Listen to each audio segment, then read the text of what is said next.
Assalamualaikum warahmatullahi wabarakatuh. Bismillahirrahmanirrahim.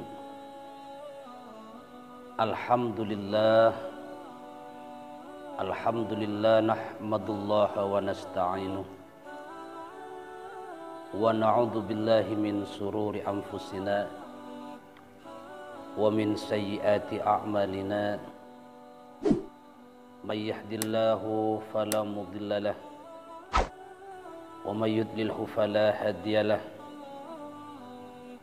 Asyhadu an la ilaha illallah wahdahu la syarika lahu.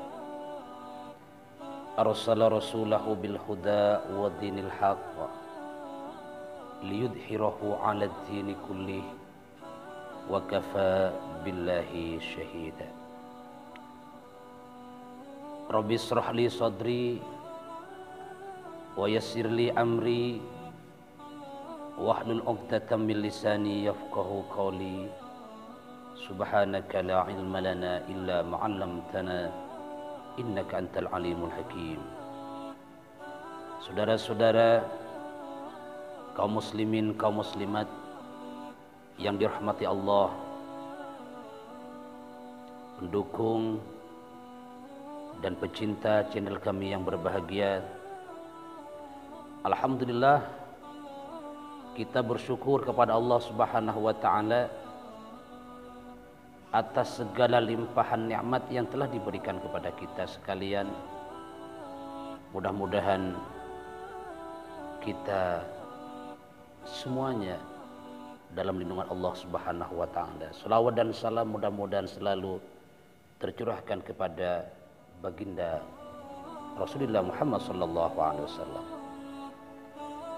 Kaum muslimin, kaum muslimat yang berbahagia, tentunya kita sebagai umat Islam, umatnya Rasulullah sallallahu alaihi wasallam, kita adalah sebaik-baik manusia yang telah diturunkan oleh Allah Subhanahu wa taala. Kuntum khaira ummatin ukhrijat linnas. Engkau kalian manusia adalah sebaik-baik makhluk Allah yang diturunkan kepada dunia ini. Satu sisi kita sebagai umat Rasulullah sallallahu alaihi wasallam mendapatkan label predikat Allah Subhanahu wa taala sebagai khaira umat, sebaik-baik manusia. Tapi di sisi lain, kadang kita sebagai umat Rasulullah sallallahu alaihi wasallam tidak jarang melakukan tindakan-tindakan, perbuatan-perbuatan yang tanda kutip dilarang oleh Allah, Rasulullah dan syariat Nabi Muhammad sallallahu alaihi wasallam.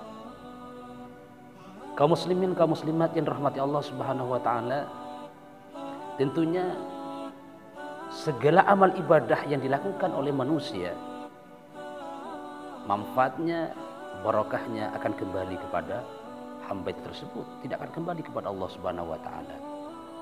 Intinya bahwa akhir dari segala kehidupan manusia di dunia akan berakhir di sebuah tempat, atau berakhir di sebuah tempat yang mana manusia silahkan memilihnya. Mau milih tempat yang pertama yaitu surganya Allah Subhanahu wa taala, atau tempat yang kedua yaitu neraka dan adab Allah yang menunggu kita. Naudzubillah, summa naudzubillah. Kaum muslimin, kaum muslimat yang dirahmati Allah Subhanahu wa taala, pada konten kita pada hari ini kita akan membicarakan tentang tempat yang pertama yang menjadi tujuan dan akhir perjalanan manusia, yaitu surganya Allah Subhanahu wa taala. Mudah-mudahan saya berdoa kepada Allah, mudah-mudahan kita semuanya umatnya Kanjeng Muhammad sallallahu alaihi wasallam dimasukkan ke dalam surganya Allah Subhanahu wa taala. Amin, Allahumma amin. Kaum muslimin, kaum muslimat yang dirahmati Allah Subhanahu wa taala, ada 7 kelompok yang mendapatkan spesial keistimewaan dari Allah Subhanahu wa taala yang akan masuk ke surga tanpa dihisab. Di saat manusia terjadi hari kiamat, maka datanglah puncak kesusahan manusia. Sebagaimana digambarkan Allah Subhanahu wa taala Al-Qur'an, yauma yafirrul mar'u min akhihi wa ummihi wa abihi wa sahibatihi wa banihi likulli imri'in minhum yawma idzin sya'nun yughni. Ketika datang hari kiamat, ketika datang pembalasan dari Allah Subhanahu wa taala pada hari itu, yauma yafirrul mar'u, pada hari itu hari kiamat, manusia lari terbirit-birit. Lari dari siapa? Min akhihi, dia lari dari saudara-saudaranya. Wa ummihi wa abihi, dia tidak akan kenal ibu dan bapaknya. Wa sahibatihi wa bani, dan tidak akan pernah kenal saudari dan saudaranya. Sangat memilukan dan sangat mencengangkan waktu itu, dan sangat menakutkan dan mencekam hari kiamat itu. Kemudian likulli imri'in minhum yawma idzin sya'nu yughni.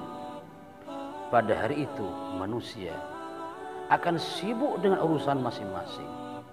Oleh karena itu, di saat puncak kesibukan manusia, di saat puncak kebingungan manusia menghadapi Allah Subhanahu wa taala, menghadapi panggilan Allah dan menghadapi balasan-balasan semua amal perbuatan kita, baik atau jelek, mari itulah ada beberapa kelompok manusia yang tidak akan pernah mengalami kesulitan dan kebingungan di saat menghadapi yang namanya hari kiamat.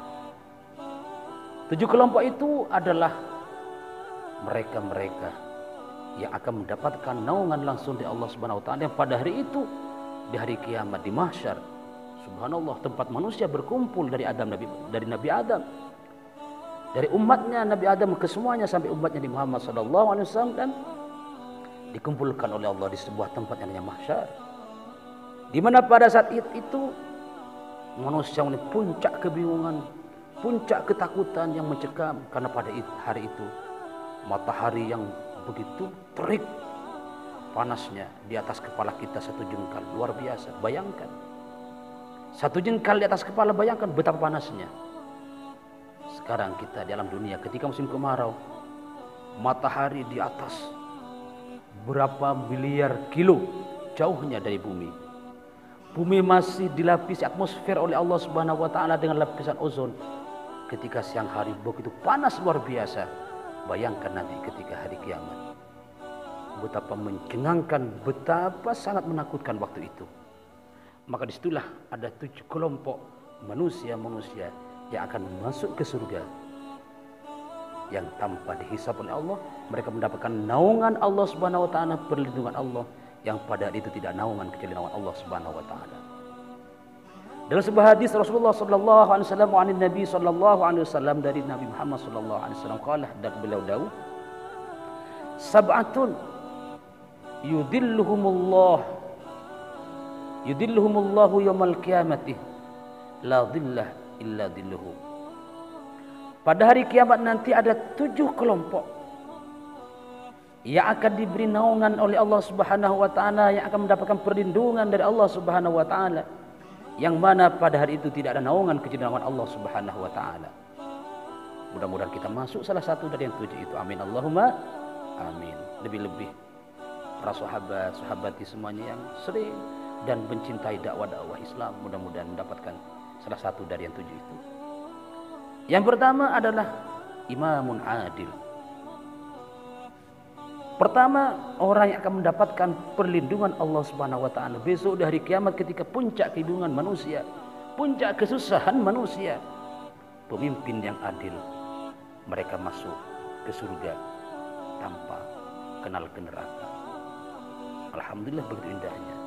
Siapa pemimpin adil? Mereka pemimpin-pemimpin yang betul-betul menjalankan amanah Allah Subhanahu wa taala dan amanah Rasulullah sallallahu alaihi wasallam, dan adil kepada rakyatnya, memberikan hak-haknya. Mudah-mudahan pemimpin kita semuanya orang-orang yang adil, orang-orang yang beriman kepada Allah Subhanahu wa taala. Itu yang pertama. Yang kedua, wasyabun nasya'a fi ibadatillah. Jadi yang kedua adalah seorang pemuda atau pemudi yang kehidupannya dan berkembang hidupnya selalu ingin beribadah kepada Allah Subhanahu wa taala atau jauh dari maksiat kepada Allah. Jadi pemuda-pemuda itu sangat dicintai oleh Allah Subhanahu wa taala. Allah cinta kepada orang tua yang beribadah, tapi Allah lebih cinta kepada pemuda-pemuda yang beribadah. Kenapa? Orang tua umur 60, 70 beribadah wajar karena mereka sudah umurnya dekat kepada kuburan, bau tanah. Tapi ketika seorang pemuda yang pada itu nafsu lagi mengejolak, kuat-kuatnya nafsu, dia mampu meredam nafsunya, mampu menahan nafsunya, yang ada dalam pikiran dan hatinya adalah ibadah kepada Allah Subhanahu wa taala. Itu yang kedua yang akan mendapatkan naungan dan perlindungan langsung dari Allah Subhanahu wa taala. Kemudian yang ketiga, warajulun, ini seorang laki-laki umum, pemuda atau pemudi, tua atau sepuh sama. Warajulun qalbuhu mu'allaqun bil masajid. Ada seorang pemuda atau seorang laki-laki, baik muda atau tua, perempuan atau muda atau tua, qalbuhu mu'allaqun bil masajid. Hatinya selalu ada masjid, rindu ke masjid. Artinya apa? Dia selalu beribadah di masjid. Bukan artian bukan cuma di masjid dia tiduran. Rindu ke masjid tapi ke masjid cuma dia main. Ke masjid cuma main dom, ke masjid cuma main sesuatu yang tidak bermanfaat. Maksudnya adalah warajulun mu'allaqun bil masajid. Laki-laki yang hatinya bergantung kepada masjid adalah laki-laki yang selalu kehidupannya dia selalu ingin memakmurkan masjid, beribadah di masjid dan lain sebagainya. Itulah kelompok yang kedua. Kelompok yang ketiga. Kemudian kelompok yang keempat adalah warajulani, dua orang laki-laki, bisa pemuda, pemudi. Tahaba, dia saling mencintai fillah karena Allah Subhanahu wa taala. Ijtama'a ala dzalik wa tafarraqu alaihi. Dia berkumpul karena Allah dan berpisah karena Allah. Jadi orang pemuda, laki-laki atau sama laki-lakinya, atau perempuan sama perempuannya, atau partner sama partnernya, kita sama kita, mereka sama mereka, tahaba lillah, yang mereka mencintai temannya, ikhwannya dan saudara-saudaranya fillah karena Allah Subhanahu wa taala, bukan karena hartanya, mencintai bukan karena pangkatnya, mencintai bukan karena apa-apanya, tapi karena Allah Subhanahu wa taala. Allah yang dilihat, bukan yang lainnya. Tahaba lillah, cinta karena Allah, bukan karena dia banyak uangnya, bukan karena dia atasannya, atau bukan karena dia banyak partnernya, banyak linknya. Cintai tapi karena Allah. Ijtama ala dzalik, berkumpul karena Allah. Wa tafarraqa alaihi, dan juga berpisah karena Allah. Berpisah bukan karena berbeda pandangan, karena berbeda politik, berbeda baju, berantem dengan teman, berbeda pilihan, musuhan dengan teman. Itu tidak level, tidak zaman sekarang. Sekarang kita cinta dan berpisah karena Allah Subhanahu wa taala, bukan karena kepentingan. Itulah yang keempat. Orang-orang yang mencintai karena Allah, juga berpisah karena Allah Subhanahu wa taala. Kemudian yang kelima, ini yang sangat penting juga krusial bagi kita. Warajulun da'athum ra'atun data jamilin. Nah ini ya. Atau data mansibin wa jamalin wa qala inni akhafullah rabbal alamin. Seorang laki-laki, seorang pemuda, atau siapapun namanya laki-laki, baik muda atau tua, da'athum ra'atun dha mansibin wa jamalin, yang diajak, dirayu, digoda oleh seorang wanita untuk melakukan suatu perbuatan yang maksiat yang dilarang oleh Allah, atau untuk berzina atau berpacaran atau chattingan dan semacamnya. Kemudian waqala, dia berkata, inni akhafullah, saya tidak melakukan sesuatu itu yang dilarang oleh Allah karena saya takut kepada Allah Subhanahu wa taala. Dia tidak berzina, dia tidak melanggar aturan syariat karena Allah Subhanahu wa taala. Diajak oleh seorang perempuan yang daman sibin, yang punya kedudukan yang tinggi, punya channel, punya jaringan semacamnya, tapi dengan syarat dia harus melakukan perbuatan maksiat, mohon maaf, karena kurung dia berzina dan semacamnya, atau jadi panggilannya dan semacamnya. Wah, malin dia punya harta. Wa qala, dia menjawab, mohon maaf, inni akhafullah, saya takut kepada Allah Subhanahu wa taala. Mudah-mudahan kita masuk salah satu dari golongan-golongan ini. Kemudian yang keenam, wa rajulun tasaddaqa bi sadaqatin fa akhfaha.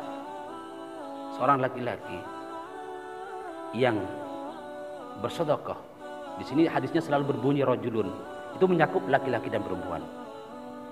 Babul ikhtisar, cukup dengan laki-laki, maksudnya perempuan juga masuk di dalamnya.